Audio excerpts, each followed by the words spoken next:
In the land of Canaan, 3 powerful countries rule with swords and magic. If there's trouble in one, it could start a huge war across the whole continent. However, the biggest danger is an evil Pokemon named Dagonzot. All the people are scared because he's basically Alduin from Skyrim. So, they decide to seal Dagonzot in a ceremony done by the strongest mages and knights. Everyone's in their places, ready to do their part. Lord Barrow is the magician leading the ritual, alongside his wife, a knight, and their son, Hero. Young Hero is holding a legendary mirror that is supposed to seal this world eater from Walmart. Lord Barrow uses his most powerful magic and starts the ceremony. The ceremony is going well, with the dragon being slowly sealed forever in Daedric magic. But then, Lord Barrow takes a back shot, an arrow to the back. He drops the staff he's using for the spell. His wife tries to help, but he tells her to continue the ritual, otherwise, the dragon will destroy everything with its flames. However, it's too late. Dagonzot breaks free from the spell and destroys the mirror. The dragon goes after Hero, but his father uses his second most powerful magic. To save his son, Barrow casts a spell on the dragon, but as a result, Hero also gets hit and gets a scar on his chest for life. Still, the dragon's flames burst out and everyone gets Oppenheimered. In the end, Hero was the only survivor of that tragedy. Juru, a swordsman and a friend of his parents, took him in and raised him. Hero wanted to avenge his parents, so he took Juru as his instructor and practiced his sword skills every day.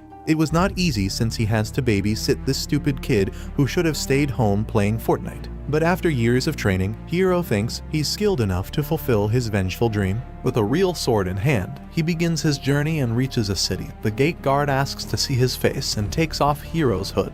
The guard gets scared because there's another generic protagonist with black hair, so he quickly lets him in. In the market, people suddenly notice a beast girl, Sharisharu, and the Grand Troa floating down. She announces that her master, Nambuko, is coming. Circles of light appear on the ground. Guards emerge from the light, amazing everyone. A mechanized carriage moves through the path, carrying the man named Nambuko, aka a Mr. Beast. He greets the people by having his helper shower them with money. The people rush to grab their share of the money. Hero wants to grab a coin, but a young boy gets it first and shows off to his friends. Their leader warns the boy, Peshe, not to take money from Nambuko, saying it's just money taken from the people. They watch the parade, and one of the boys mentions he'd rather steal the Grand Troa from Nambuko as it is known to grant wishes for money and food. The leader tells them to return, or their boss will be mad.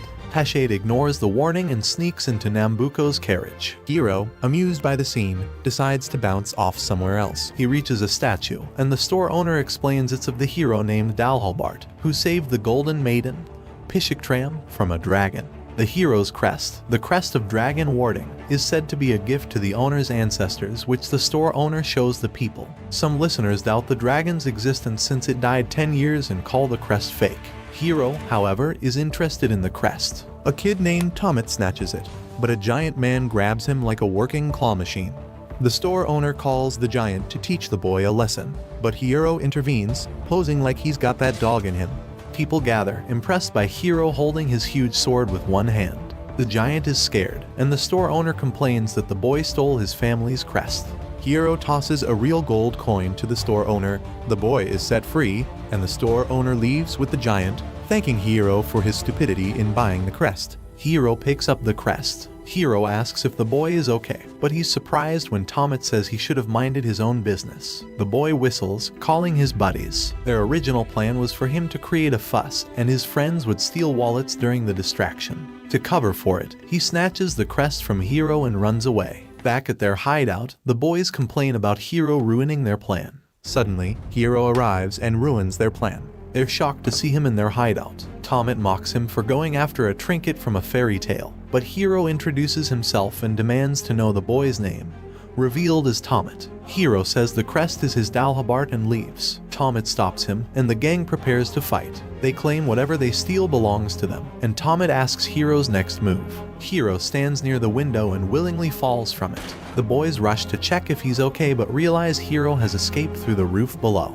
A chase begins between the boys and Hero, who amuses himself by doing some Assassin's Creed type beat. Tomet and another boy manage to keep up with Hero's Parker. The chase goes on for a while, but the other boy gets tired while Tomet still enjoys it.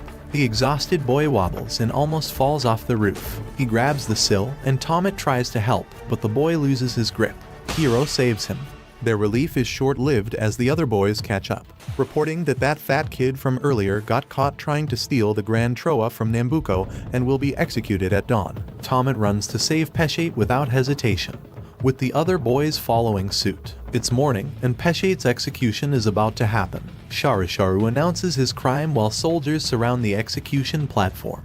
Tomet and his crew, among the crowd, can only watch helplessly due to the numerous guards nearby. Suddenly, Hiro appears, telling the boys to let him take care of the matter, claiming a hero never leaves a good deed undone. As they are about to begin send this fat kid to hell, Hiro steps forward, urging them to let the boy go. He can't vouch for Peshate's innocence, but he believes the death penalty is too harsh. Sharisharu demands to know who he is, and Hiro introduces himself as a wandering swordsman.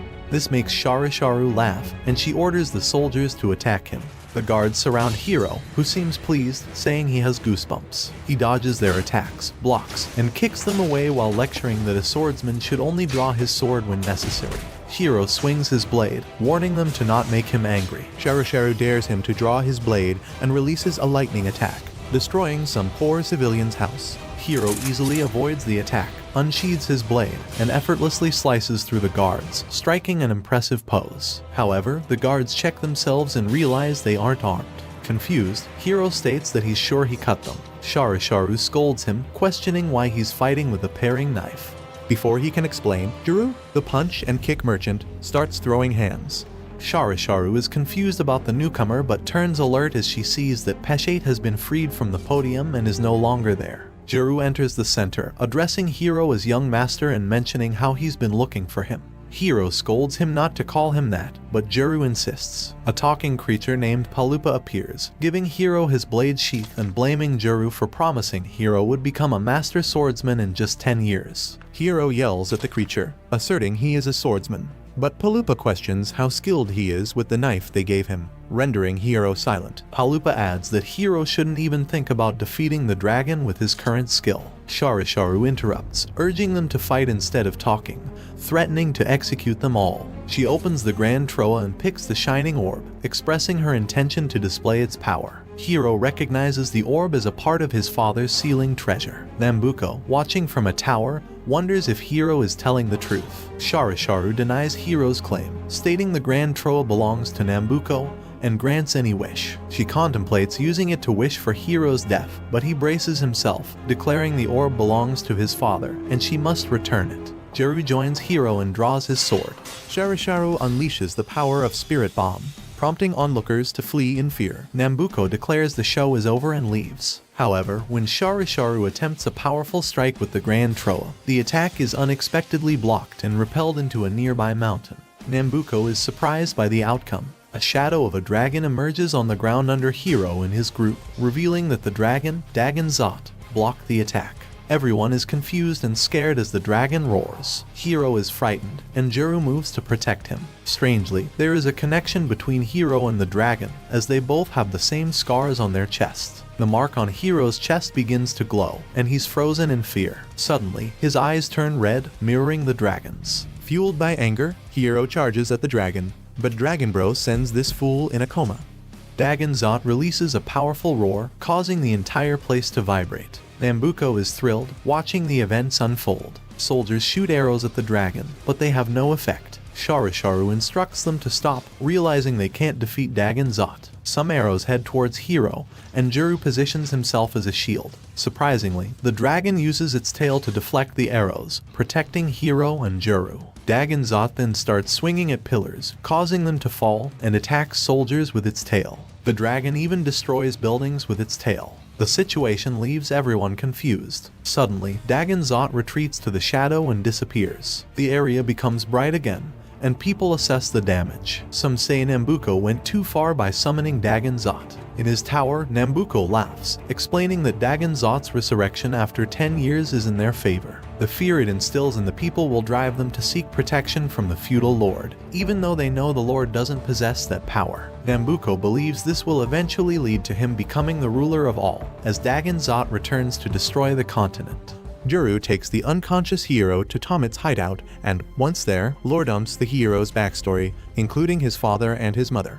10 years ago, they attempted to seal Dagon Zot. Palupa asks why the sealing took place in the area connecting the three kingdoms known as Balbagoa, and Juru explains that the three kingdoms didn't want the sealing in their lands, so they agreed to use the buffer zone. Lord Barrow's wife, Kismetit, played a crucial role in luring Dagonzot. Why is her name like that? We have no idea. The sealing involved Lord Barrow's treasure, Kismetit's Sword of God, Hero's Holy Mirror, and the power of 100 mages. Although the sealing seemed on the verge of completion, Dagonzot, the mages, and the soldiers were engulfed in the soul-devouring flames of Dagonzot. Juru explains that these flames even destroy the soul, and anyone slain by them cannot be revived by any magic. It becomes clear to everyone in the room that this is how Hero's parents died. Just as Hero wakes up, screaming about Dagonzot, Juru tries to calm him down. Hero asks where they are, and Palupa mentions they are at Tomit's place. Hero quickly asks about Dagonzot's whereabouts, ready to stand up. Juru stops him, revealing that Dagonzot is gone. Just like his parents, Hero insists on going to defeat Dagonzot, but Juru tells him he's stupid. Tomit interjects, expressing doubt about Hero's ability to defeat the dragon with his current skill, citing the strength of Dagonzot that even 100 mages couldn't overcome. Hero realizes he's a fraud, decides to calm down, and introduces Juru as his trainer to the group. Tomit remains skeptical, suggesting that hard work alone won't make Hero succeed in defeating the dragon. Hero claims that if he locks in, he will reveal his true powers. Tomit chuckles, expressing disbelief. Peshet chimes in, suggesting that the Grand Troll might grant any wish, giving Hero the potential to use it to defeat Dagonzot. Hero agrees, confident that his father was also trying to defeat Dagonzot using the Grand Troa. He believes that retrieving the sealing treasure and defeating the dragon are the key steps. When Hero asks Tomit about Nambuko's whereabouts, Tomit reveals that Nambuko has already left. However, he doesn't know where Nambuko lives. Hero pushes back, suggesting Tomit doesn't know anything at all. Tomit defends himself, explaining that Nambuko is basically an evil Mr. Beast, causing everyone to be broke as hell. Nambuko exploits the weak, buying magic stones at low prices and leaving the town lord in financial ruin. Despite this, Nambuko raises taxes and keeps a set of double books for himself. Hero declares that he will find Nambuko, retrieve the Grand Troa, and defeat Dagonzot. Palupa remarks that it sounds like a lot of work, but Hero remains determined. Alone with Hero and Palupa, Tomit questions if Hero is truly going after Nambuko. Hero affirms, but Juru intervenes, stating that Hero's sword skills are weak as hell and he will not survive the winter.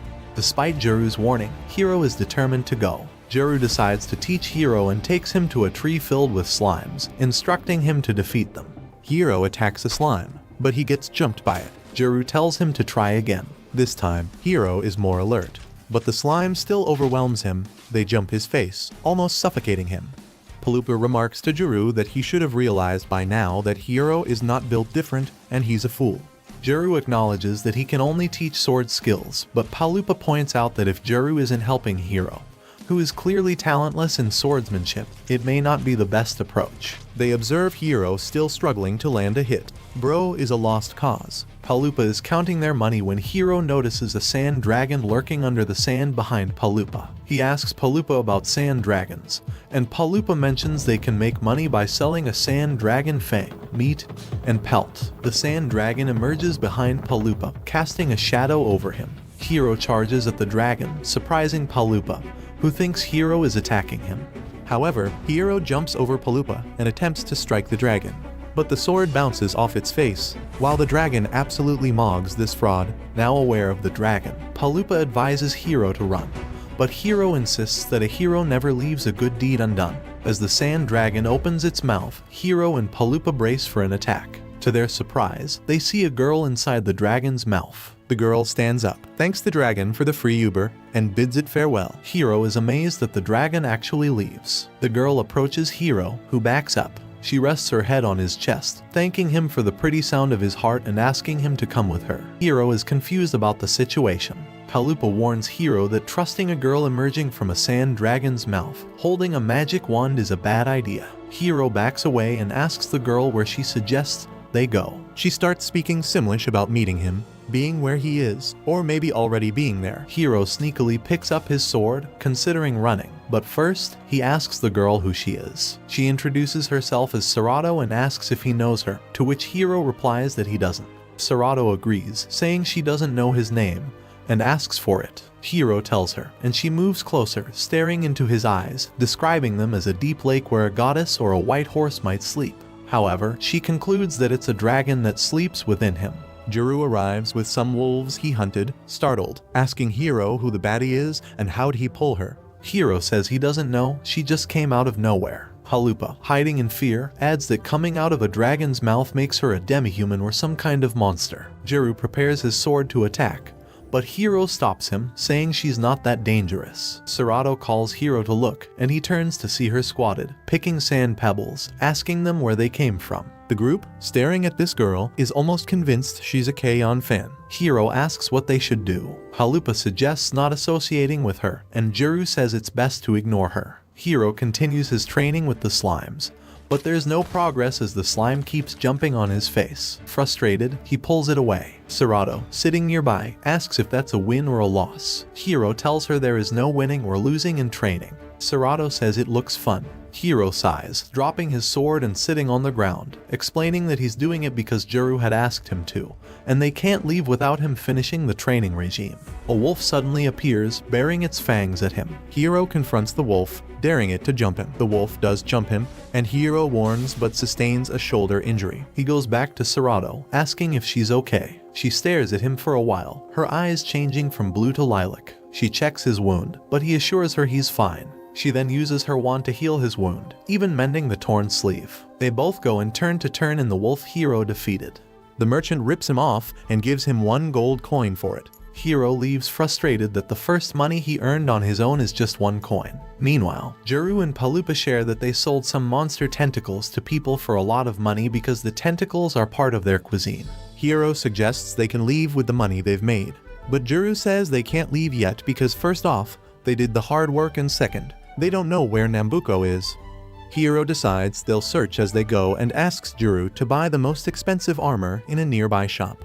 However, Juru tells him, make your own money, boyo, and telling him that the chainmail is better because they want to save up money. The group, now consisting of 2 new members, Serato and Tomet, sets off. As they walk, they hear a girl saying that Sharisharu was the one who sent the monster after him. They look up to see Eren seated on a hill. Hiro wonders if Sharisharu is the tiny magic user they saw. Eren explains that the plan was to lure him out and catch him. Hiro realizes they are after him. Eren suggests going with them, but Palupa says she can't come. Eren then shows them a map leading to where Nambuko is, surprising the group. She offers to share the information if they promise to let her come along, and Hiro agrees without hesitation.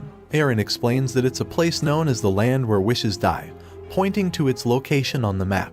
Hiro commands the group to head towards the land. The group can't argue and follows him. As they move, Hiro mentions they should not stray from the path as there are many monster nests nearby.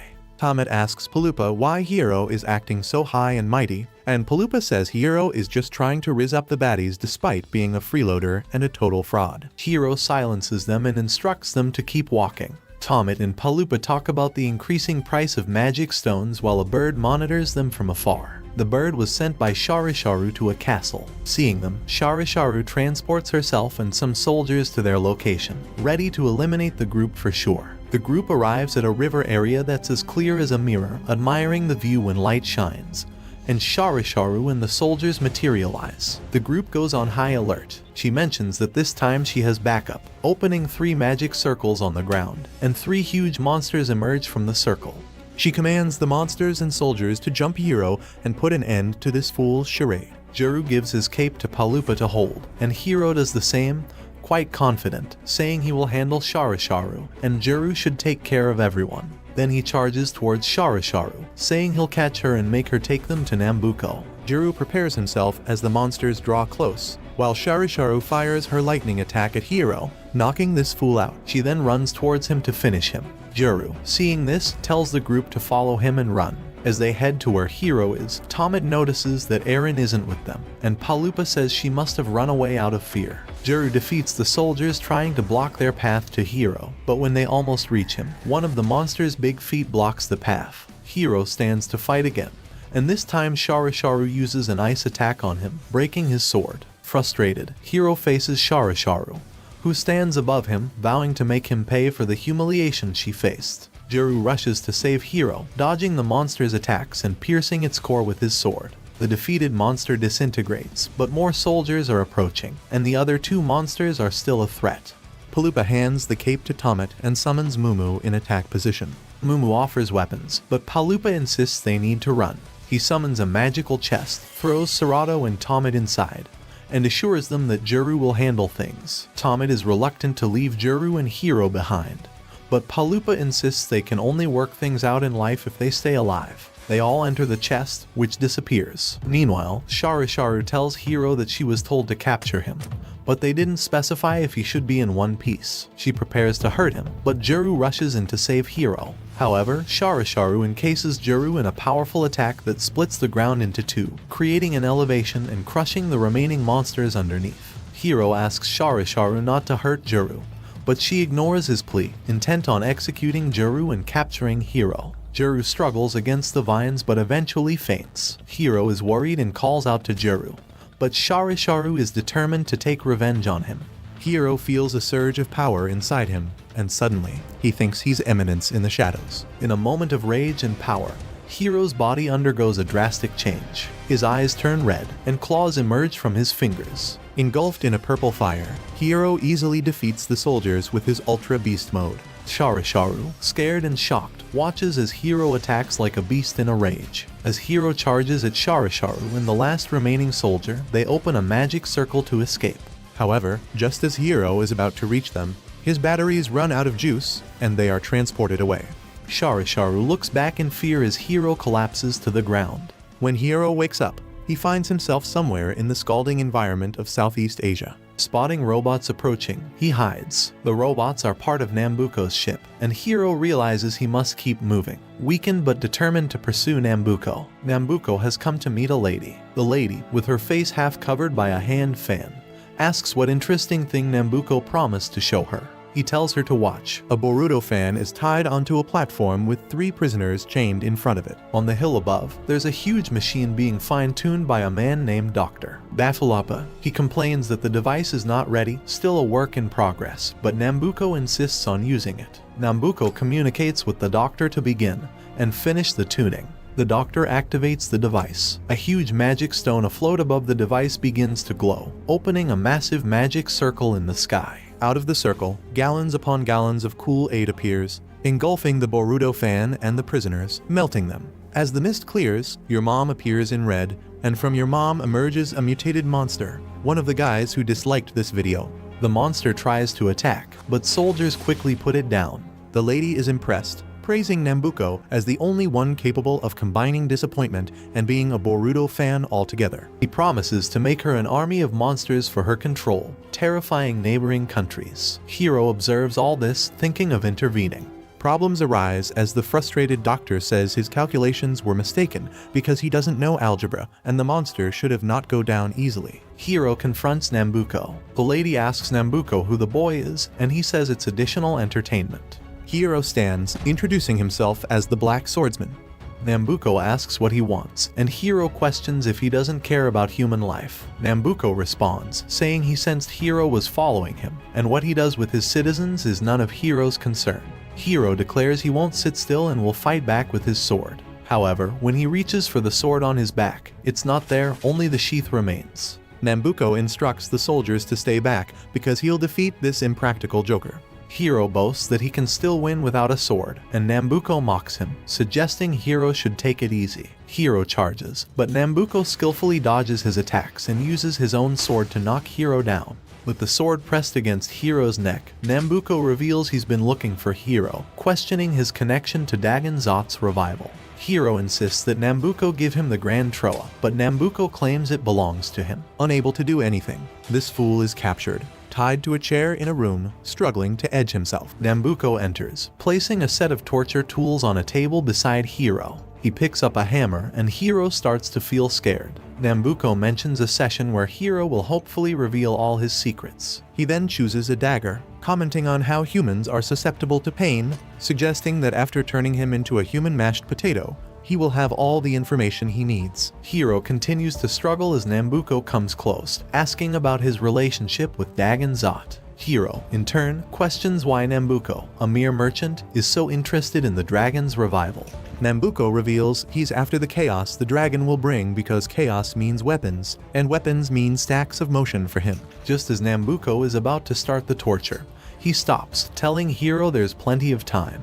He leaves abruptly as he is summoned by the Highness. Hiro breathes a sigh of relief, feeling saved. He resumes trying to free himself, first removing his leg from the rope, then using the edge of his boot crest to cut the arm ropes. Meanwhile, a celebration is going on outside, and Dr. Bafalapa is still working on the mutation device. He suddenly sniffs the air and calls for Serato. Using a sniffing device shaped like a dog head, he starts searching for Serato. Hiro successfully frees his right arm and his other leg. He's about to rush out but forgets about his left arm, causing him to fall. Hearing footsteps, he quickly sits back down. Through the curtain, Dr. Bafalapa enters with his sniffing device, still searching for Serato. Ignoring Hiro initially, the device starts directing him towards Hiro, barking like a dog. The doctor asks Hiro why he smells like Serato, looking worried. He inquires about Serato's well-being and whether Hiro hurt her. Hiro wonders how the doctor knows Serato. The doctor grabs Hiro's shirt, celebrating that Serato is safe. Hiro resumes freeing his left arm but stops as the doctor, with a smile, wants to know where Serato is. Hiro says he doesn't know since they were separated. The doctor then asks how Hiro met Serato, and Hiro explains it to him. The doctor expresses disbelief, but Hiro insists that's what Serato said when they first met. The doctor takes a pipe and places it in Hiro's heart, then suddenly becomes scared and goes to a corner, repeating that it's impossible. Hiro continues trying to free himself, which he succeeds in,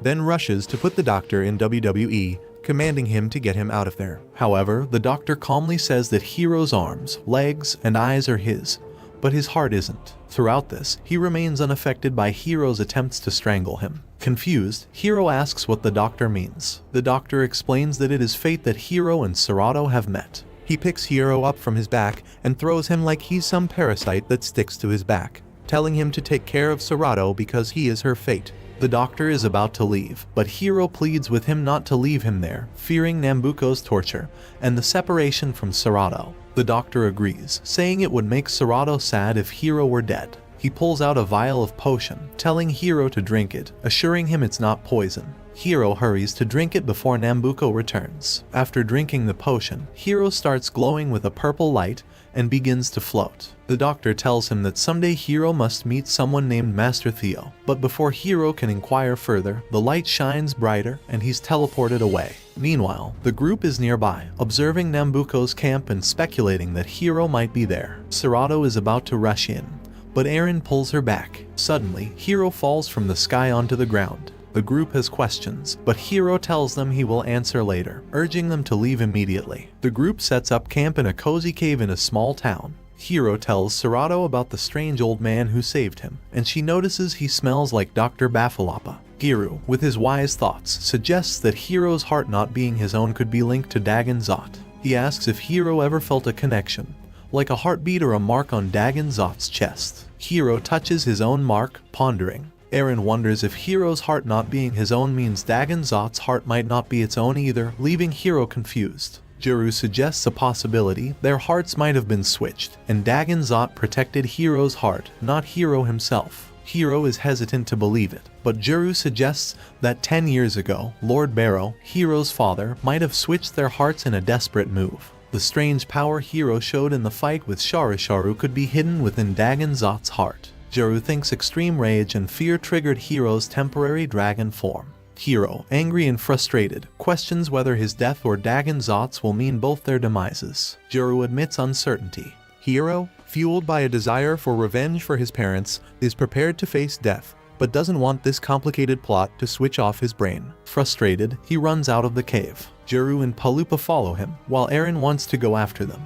But Tomit advises her to stay back as it seems like a personal matter. Hiro puts on a smiling face, realizing there's another solution: to switch their hearts back. His determination to defeat Dagon Zot is restored. Eren meets with Nambuko, sharing details about Hiro's dragon form and having Dagon Zot's heart. Nambuko finds the information intriguing but questions why he should trust Eren. She reassures him, saying selling information is her job, and he can trust her words. Nambuko asks about the price, and Eren offers a discount because she's doing a summer sale. Nambuko snaps his fingers, and a platform powered by a magic stone descends. On it is a black shell with beads and a rope, something called Alshana that Eren finds interesting. Nambuko explains that if her information about Hiro being Barrow's son is correct, then Hiro will return for the Grand Troa someday.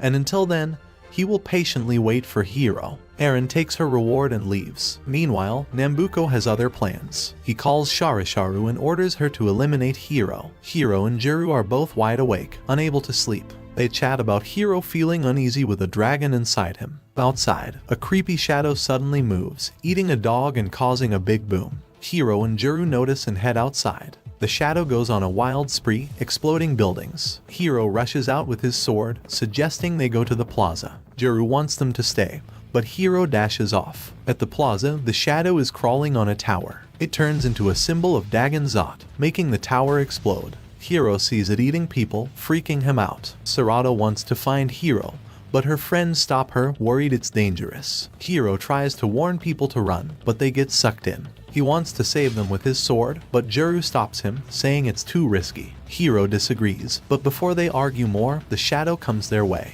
Juru pushes Hiro, attacks the shadow, but it dodges and sucks him in. Sarada ignores Juru's warning and rushes towards Hiro, insisting that the enemy isn't Dagon Zot. Juru cleverly uses his sword to anchor himself, preventing the shadow from sucking him in. Suddenly, a massive pink light covers the area, blinding Hiro for a moment. When he opens his eyes, he sees Sharisharu floating in the air, holding an elongated umbrella and a light blue vial bottle. In a flashback, Nambuko gave Sharisharu the vial containing a black element made by Dr. Bafalapa. Opening it released a hungry black element that devoured people and took over the town center. Sarado, along with Tomit and Palupa, tries to reach Hiro, but the shadow blocks their way by destroying a nearby building. Sharisharu mocks Hiro for always rushing in to help people. Dr. Bafalapa, back in Nambuko's palace, is pleased to see Sarado through their monitoring device, but Nambuko insists on focusing on Hiro. Sharisharu commands the shadow to devour Juru, who is still holding on. She reveals that the shadow was set up to lure Hiro out and eat Juru. Raising her spiked umbrella, she attempts to stab Hiro, who grabs the umbrella. However, Sharisharu unleashes a lightning charge, shocking Hiro. Dr. Bafalapa pleads with Nambuko not to kill Hiro, as he is Sarado's destiny. Nambuko disregards the doctor's concerns, eager to see what Dagon Zot will do now that Hiro is in danger. Sharisharu persists in driving her umbrella towards Hiro's chest. Despite Hiro's resistance, she pierces his chest, causing a black charge to emerge. Suddenly, Hiro transforms into his dragon form, sending Sharisharu flying away. Everyone stares in awe at Hiro's dragon form as he approaches the soldiers, with Sharisharu hiding behind one of them. Dr. Bafalapa marvels at the power, unable to measure it, while Nambuko is pleased that his plan worked. Hiro, however, begins screaming in pain, appearing to lose control. Juru is almost sucked into the shadows, but Eren shoots a glowing arrow that pierces the shadows, making them disappear and freeing Juru. He rushes towards Hiro. Sharisharu teleports herself and the guards away, commanding the shadow to attack Hiro. When the shadow charges at Hiro, a massive explosion occurs, shattering the ground. From the shattered ground, Dagon Zot slowly emerges. Juru struggles to reach Hiro, but when he finally does, Dagon Zot fully emerges, and surprisingly, Hiro stands up, grabs his sword, and slashes Juru. The overload of power causes Nambuko's watching screens to shatter. Dagon Zot retreats back into the shadow, and Hiro transforms back into human form. Palupa and Tomit rush to help Juru, while Sarado is scared by the events. In shock, Hiro sees Juru on the ground and Dagon Zot gone. Nambuko concludes that he actually needs Hiro to bring out Dagon Zot. Juru wakes up to find Hiro, Sarado, and Palupa by his side. Hiro expresses gratitude that Juru is okay and apologizes for unintentionally attacking him. However, Juru is in pain due to moving and affecting his injury. Palupa reassures Hiro that it's not his fault, and that he simply lost control of his dragon form. Hiro asks Sarado if she can heal Juru, just like she did for him before. Sarado uses her healing powers, and Juru recovers, bringing relief to the group. They set out on their journey to the holy mountain where Master Theo resides. Juru suggests that since Dr. Bafalapa instructed Hiro to meet this master, he should be able to help him train his dragon form. Suddenly, Master Theo floats down, remarking that they've come to see him without bringing any gifts. Hiro is confused about what's happening, unable to tell if the man is truly Master Theo. Jeru and Palupa bow to him in respect, explaining that they are former servants of Lord Barrow, who had told them about Master Theo. Theo forgives them for not bringing gifts and goes on to hug Serato, causing a hint of jealousy in Hiro's eyes as he watches. Episode 10. On their way to Master Theo's cave, he shares that Barrow and Bafalapa were once his students, praising them as great students who never forgot to bring gifts. The group realizes that Master Theo is fixated on them not bringing gifts. Jeru then explains the desperate situation, emphasizing the need for advice on combating the dragon form. In response, Master Theo raises his hands and unleashes a black-red mixed flame. During this, Serato has something glowing in her chest. After the flames subside, Master Theo reveals himself as a great mage and explains that the flames were an imitation of Dagon Zot's flames, created based on his imagination. He clarifies that his version is not consuming or soul-devouring, but the real Dagon Zot's flames are even scarier than his imitation.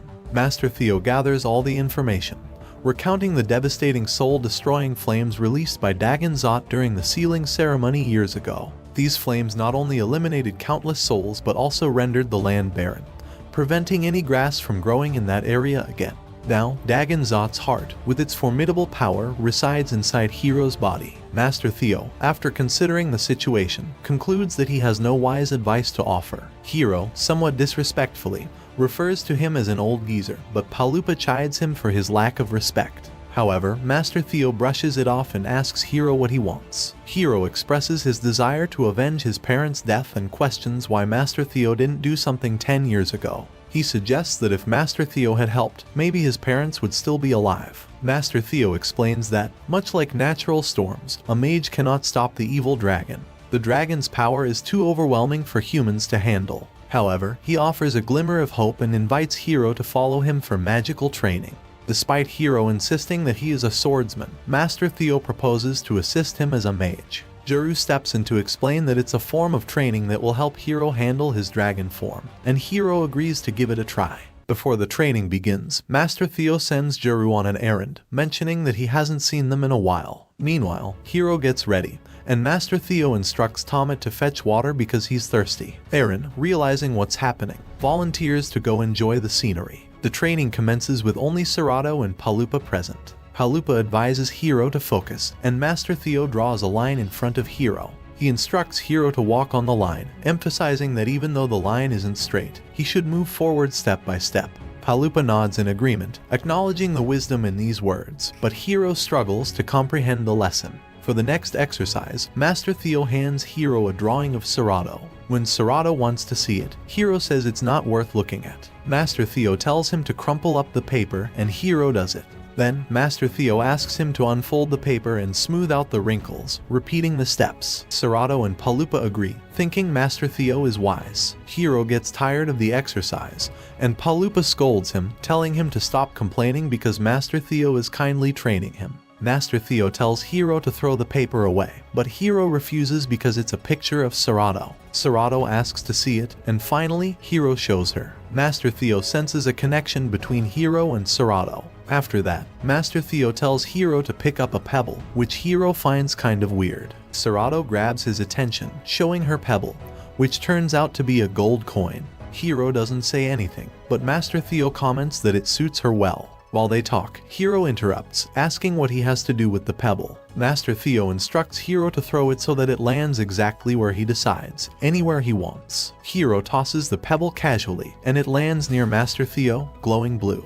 Hiro doesn't notice it because he doesn't pay much attention. Master Theo asks if that's the spot he wanted, but Hiro says it isn't and that it's not easy to land where he wants. Master Theo assures him that it's okay because the place it falls is the place Hiro decided. Once again, Hiro doesn't quite get it, but Palupa and Serato applaud Master Theo's wise words. Feeling tired of the training, Hiro draws his sword. Palupa scolds him for being rude, but Hiro swings at him, scaring poor Palupa. Master Theo suggests using the sword since Hiro seems excited about it. The training keeps going. Both of them take a sword stance, and Serato wand stands in the middle. Hiro asks Master Theo for his sword, but Master Theo says he's holding it and calls it a koku blade. He swings his hands, and the wand in the middle goes up and then back down in the same spot, getting claps from the onlookers. Master Theo says it's the koku blade, and even though it's made of magic, it's still called a blade. Hiro disagrees, saying it's not real swordsmanship and puts his sword away. Master Theo decides it's time for Hiro to learn the Koku blade. Hiro still thinks it's weird but gives it a try. He takes the Koku blade stance and aims at the wand, and nothing happens. However, Master Theo sees some magic signs around the wand, and Hiro's attack even splits a rock nearby. Hiro doesn't notice it, but Master Theo praises his move as splendid. They keep practicing the Koku blade until nighttime. That night, Master Theo asks Juru if he's still researching magic, and Juru says yes. Master Theo congratulates Juru for his research, saying it's what helped Juru figure out Hiro's dragon form theory. He also believes that while Hiro might not be good with a sword, he could have some talent for magic. In the future, Hiro might be able to protect himself with magic. Juru mentions he only taught Hiro swordsmanship, but Master Theo assures him that Hiro has a talent for magic and a powerful ability. He reveals that during the training, Hiro's power was so strong that it went through Sarato's wand without Hiro realizing it and even pierced through him, which prompted him to almost block the attack with defense magic. Juru is surprised at Hiro's strength, and Master Theo emphasizes that Hiro might not look dangerous but is actually quite powerful. He stresses that Hiro and Serato are a pair and should always be kept together. The next morning, the training continues with Master Theo instructing Hiro to assume a weird stance. Hiro stops, saying he can't do the stupid training anymore. An argument breaks out between him and Palupa about his rudeness to Master Theo. Hiro decides to leave, stating he's not interested, but he quickly returns when Master Theo mentions a graduation exam. The exam involves Hiro cutting him with the Koku blade without moving from his spot. Hiro questions if he'll graduate, and Master Theo confirms it.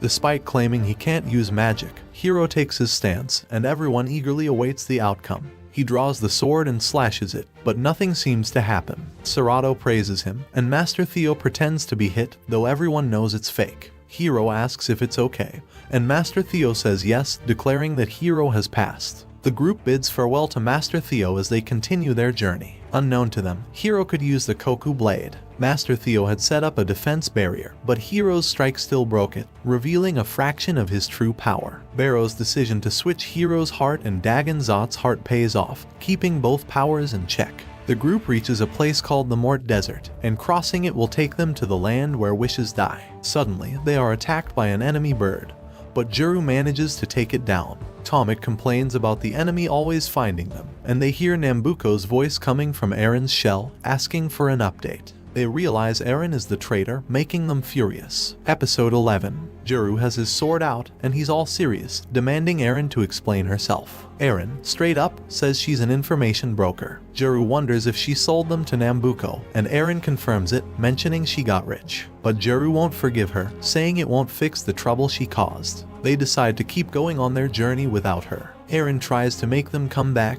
warning about the tough desert, but they march forward without looking back. Then there's Sharisharu. She volunteers for Nambuko's experiment with beast mutations. A nearby soldier tells her not to, but she's determined to help Nambuko's work. She steps on the platform, and the experiment begins. Tomet starts complaining, saying they should have listened to Aaron about the hot desert. Hiro insists they can manage without her, but Tomet insists they still need Aaron. Night comes, and they're around a fire. Tomet is complaining again, saying it's suddenly cold. Hiro checks on Serato, and Papula says they still have a long journey. Juru warns them to be ready for 3 more nights in the desert. They have no choice but to bring Aaron back. On their way, a sandstorm hits, and Aaron advises they run. They all run, but the sandstorm catches up. Later, Papula wakes up, and everyone's gone except Aaron, who's already awake. Aaron says the storm might have blown the others away or buried them in the sand. She suggests heading to an oasis. Papula wants to find the others, but Aaron thinks they might meet at the oasis. Papula, not wanting to be alone, follows Aaron. Juru finds Tomet but worries about Hiro,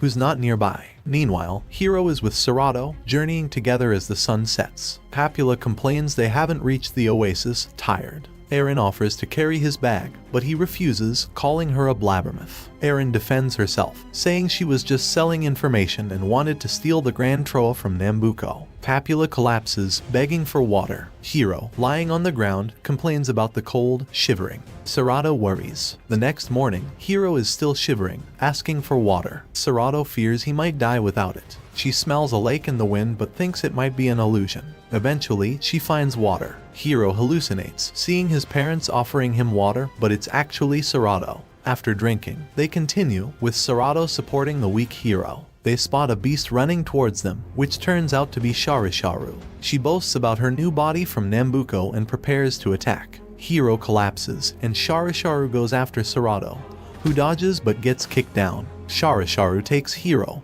and with her teleportation, they disappear to Nambuko's mansion. Serato can't stop her. Hiro wakes up in front of Nambuko and Sharisharu, asking for Serato and where he is. Nambuko reveals it's time to awaken the dragon and cause disaster, thanks to his technology. Hiro doesn't buy into Nambuko's talk and demands the return of the Grand Troa. Drawing his sword, Sharisharu wants to step in, but Nambuko stops her. Nambuko remarks on Hiro always being quick to draw his sword, to which Hiro confidently replies that he's a swordsman. Charging at Nambuko, Hiro is full of confidence, but Nambuko easily blocks his attack, pointing his sword at Hiro's neck. Nambuko reveals they met 10 years ago at the sealing ceremony of Dagonzat, where Hiro got the Grand Troa. Hiro asks if Nambuko shot the arrow at Barrow, and Nambuko confirms, explaining his plan to use Dagonzat to create chaos and become rich. Barrow, Hiro's father, tried to stop the dragon, and Nambuko shot the arrow to teach him a lesson. Hiro calls him the murderer of his parents, but Nambuko shifts blame to Dagonzat, saying indirectly that he can be blamed for the chaos leading to their deaths. Hiro vows to make Nambuko pay for his parents' death. Nambuko shares that he had no idea Barrow swapped Hiro's and Dagonzat's hearts, causing the dragon to sleep for 10 years. People believe the dragon was dead. Nambuko envies Hiro for surviving, thanks to the dragon blood crystal. He survived to witness the beauty of the land and souls scorched by the soul-destroying flames, a sight engraved in his mind. Since then, he's had a life purpose to see that beauty again, fueled by the flames of Dagonzat. Hiro insists there's no beauty in destruction, blaming the dragon for his parents and countless others' deaths. Nambuko counters, saying human life is small compared to the beauty of destruction. This angers Hiro, who charges at Nambuko, ready to attack. Nambuko blocks the attack, disarming Hiro's sword. He tells Hiro to give up on being a swordsman, as he won't be able to defeat him. Nambuko won't kill Hiro, though, because he needs him to assume his dragon form and call forth Dagonzat. Hiro can't do it now, feeling only humiliation, not fear. Enlarging his sword, Nambuko explains that with Hiro as Dagonzat's heart, he can control the dragon. Meanwhile, the group has banded together except for Serato. Juru wants them to keep walking to find Hiro,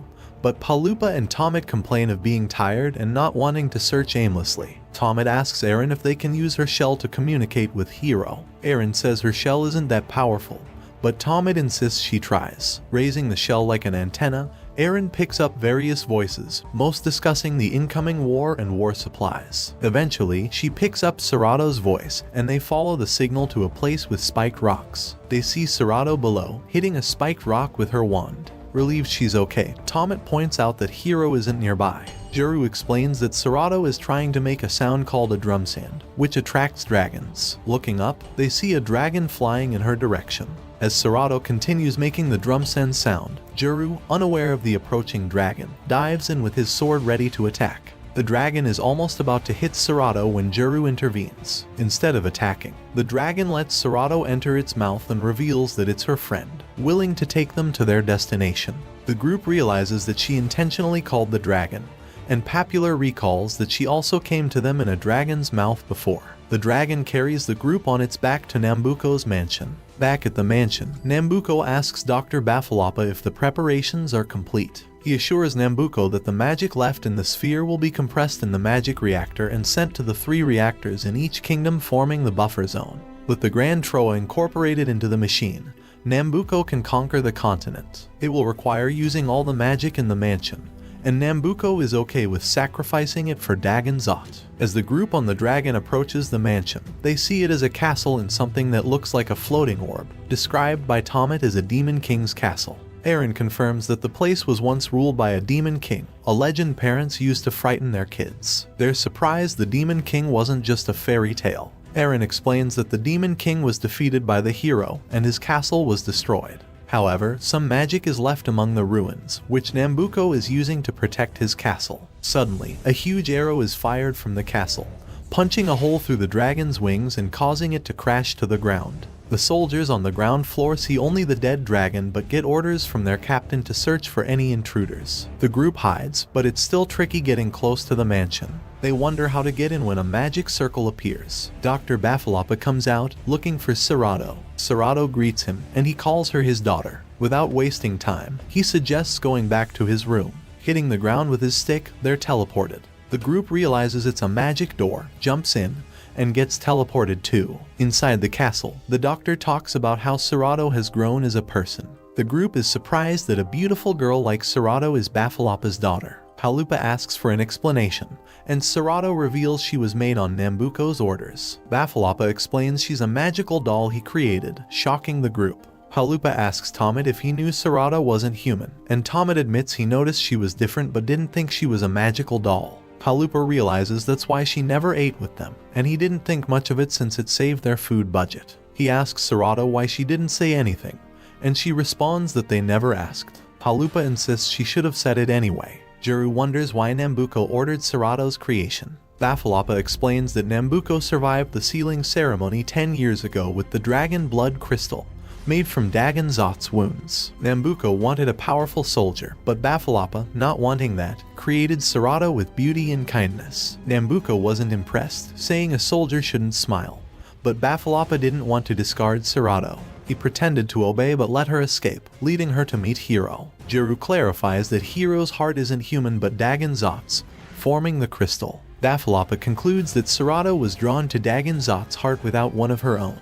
He starts smashing bottles nearby, laughing menacingly. Serato expresses her desire to be with Hero, but Baffalapa tells her to leave him alone, as the ultimate dragon's hour is near, bringing disasters. Nambuco might use Serato if he sees her, so she should run. Serato refuses, insisting on staying with Hero. Baffalapa plans to change her magical lettering to make her forget Hero when things calm down, but she refuses, determined to be with him. Aaron chases after her. Baffalapa is shocked. It's the first time Serato has disobeyed him willingly. He suddenly begs the group to take care of her. Tomet and Palupa hesitate, but Juru agrees, reminding everyone of their mission to save Hero from Nambuco. Baffalapa thanks Juru for his generosity. Following Serato, who can sense where Hero is, the group sneaks past the guards and reaches the location of the huge magic reactor. Nambuco shows up with Sharisharu, holding a sword to Hero's neck. They demand that he let Hero go, but Hero warns them that it's a trap.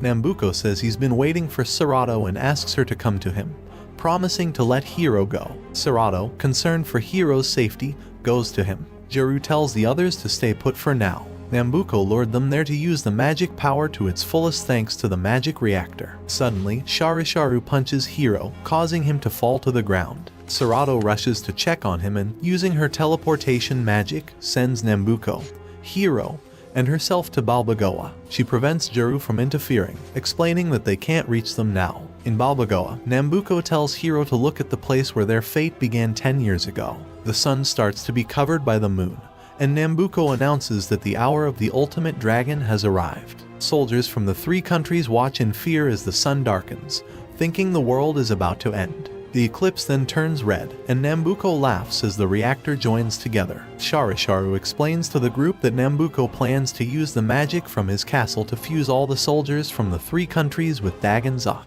This means he wants to create a greater evil than Dagon Zot, plunging the continent into total chaos. The orb around the castle begins to close, and Sharisharu says she's sending all the magic to Balbagoa. The group realizes they've been left in the mansion. Palupa points out that Sharisharu is also trapped with them, but she believes Nambuco won't leave her to perish. The sphere closes completely, and Nambuco appears on a broadcast, announcing that once the castle's sphere is closed, everyone's souls inside will turn to magic.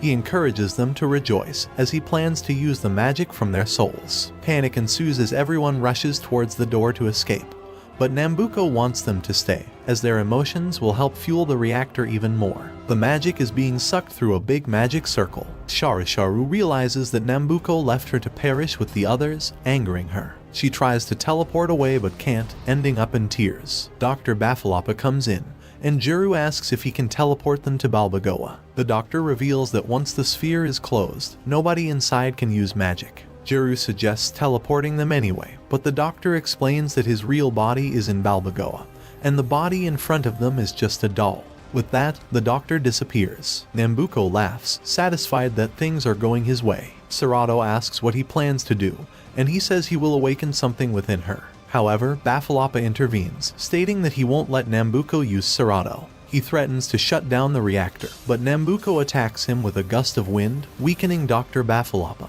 Nambuko tells the doctor there was no way he could have stopped the reactor in the first place. He then turns to Serato, commanding her to answer his voice. Her eyes glow red as she walks toward him. Nambuko uses his staff to hit her chest, causing her immense electric shock pain. Hiro tries to help, but he's pushed away by the electric field. Serato suddenly transforms into battle armor. Hiro rushes back, calling out to her, but she doesn't respond. He asks Nambuko what he did, and Nambuko explains that Serato, as a doll, contains an override spell that makes her unable to disobey his orders. The terror she will unleash is meant to make Dagon Zot's heartbeat within Hiro, summoning the evil dragon. Nambuko commands her to fight, and she turns to Hiro, who refuses to fight back. However, she launches an attack on him, beating him badly. The castle begins to crumble, and the group thinks about how to escape. Palupa pities Sharisharu, but she declines their sympathy. Juru suggests bursting a hole through the sphere to escape. Palupa remembers Mumu and asks if there's a magic item to destroy the sphere from the outside. Mumu initially refuses, but with contributions from Tomet, Juru, and Aaron, Mumu accepts and fires a magic cannon from outside, creating a hole in the sphere. Hiro is badly hurt by Serato's attack, and Nambuko tells him that unless he transforms into his dragon form, he will die. He commands Serato to attack again, but this time Hiro blocks the attack in his dragon form. Nambuko informs Hiro that once he fully completes his dragon form, Dagon Zot will be fully revived. Hiro charges at Serato to attack her just as the group arrives with Sharisharu's teleportation. Juru calls out to Hiro, but he's full of rage. Serato attacks him, and he leaps into the air, about to counterattack, but she catches him with her hair extension. The group fully arrives on Balbagoa's ground, and Juru runs to help Hiro, but Sharisharu attacks him from behind. They question why she's doing this after what Nambuko did to her, but with tears in her eyes, she claims she's just a stupid girl as she continues to attack Juru. Hiro attempts a surprise sneak attack on Serato, but she sees through it and blocks his attack. Nambuko enjoys the fight, as their struggle helps complete his mission. Hiro keeps attacking, but she keeps blocking and counterattacking, sending Hiro flying. Nambuko commands her to finish Hiro, and she runs at him, blocking his claw and using her hair extension to flip Hiro back and forth into the ground. Juru tries to intervene, but Sharisharu won't let him through as she attacks him, despite his pleas for her to stop. Serato raises Hiro into the air, about to finish him. The fear of dying triggers Hiro's heart, causing Dagon Zot to awaken and hit Serato away with his tail, rendering her unconscious. Dagon Zot roars into the night sky. Nambuko walks to the reactor to activate it, expressing how he has waited for this for the past 10 years. More reactor panels arise from the ground as Nambuko talks about how 10,000 soldiers will soon be fused with Dagon Zot. Taking the Grand Troa, he declares he will make his beauty eternal by placing the Grand Troa in the machine, causing the reactor to activate and drawing the remaining magic from the sphere. The magic explodes, engulfing the area. Nambuko walks into the transformation, and after a large explosion, Nambuko fuses with Dagon Zot, becoming super powerful. Hiro tries to punch him, but Nambuko blocks it, saying Hiro can't stop him. He throws Hiro into the air and attacks from all sides. Hiro has a dream about his parents, who tell him he still has a task to do. With newfound strength, Hiro breaks free from Nambuko's shackles. He no longer has red eyes and seems in control of his dragon form. Hiro slashes away Nambuko's attacks, but it's not enough. Nambuko punches him hard, calling him weak. Aaron and Tomet rush to Bafalapa to ask how to stop Nambuko. Bafalapa says they have to simultaneously shut down the reactor and take out the Grand Troa from the machine. The doctor tells them this is to save Serato. Serato wakes up and sees Nambuko beating Hiro badly. Nambuko is about to release soul-destroying flames. Bafalapa, Aaron, and Tomet each take a reactor. After configuring it, Bafalapa tells them to press the off button simultaneously. The reactors shatter, and the magic flows back into the castle, exploding the sphere. This causes great pain to Nambuko. Tomet takes out the Grand Troa, and everyone is happy. However, Nambuko says he can still unleash the soul-destroying flames. He releases the flame-destroying Balbagoa, and the soldiers on the ground hold their fort against the huge wind from the explosion. Nambuko is amazed by the destruction he caused. He sees Serato saving Hiro and tries to hand him a sword. Suddenly, Nambuko appears behind her, snatches a crystal from her chest, and smashes it. Hiro, holding Serato, screams out for her death. Nambuko boasts that no one can stop the soul-destroying flame. However, Hiro runs past him, cutting off his arm and making Nambuko scream in pain. Hiro vows to make him pay for killing Serato and his parents. He thrusts his sword into Nambuko's chest, and a bright light shines. Nambuko is shocked, saying no human should be able to pierce the body of the evil dragon, and then collapses to his death. Hiro rushes back to Serato, but the fight isn't over as Dagonzot emerges from Nambuko's body. They are in danger because Dagonzot has awakened his full power. Hiro starts doubting himself, wondering if he can defeat the dragon. Realizing they still have each other's hearts, he runs to pick up his sword and is about to pierce himself, apologizing to his parents in his mind.